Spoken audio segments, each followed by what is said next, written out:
Hello and welcome back to Capitol Review. I'm Mark Hall. The United States and Russia have completed their biggest prisoner swap in post-Soviet history.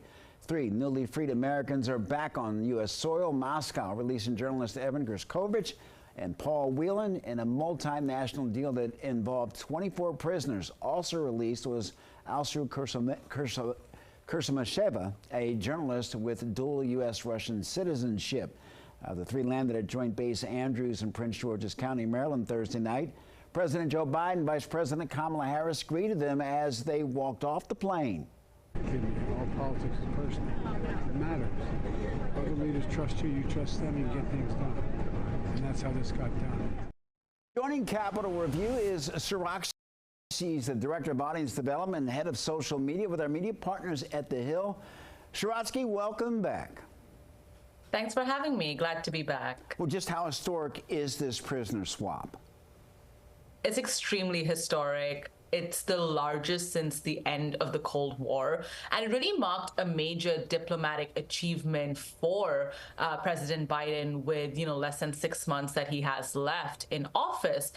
It's really the biggest exchange that we've seen since the end of the Cold War in 1991. And even though we've seen exchanges take place in Berlin since then, it's rarely been of this size or this complexity. We know it involved at least 7 countries and 24 prisoners were exchanged. A lot of layers here. Did the United States have to give anything up in all of this?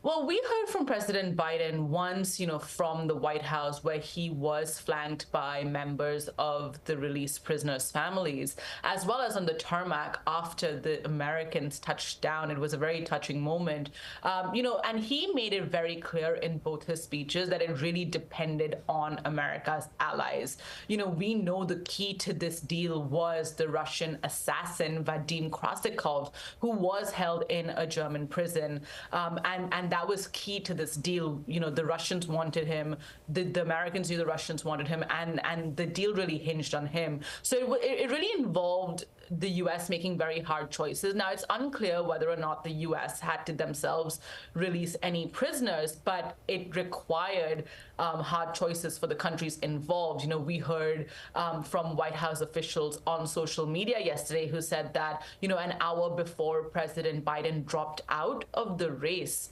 2 weeks ago, he called up his Slovenian counterpart, in Europe to really emphasize why this deal should go through, and why they needed their allies to support them. So it's a very complex deal that we're seeing kind of play out, that resulted in the release of prisoners. What's next for the prisoners?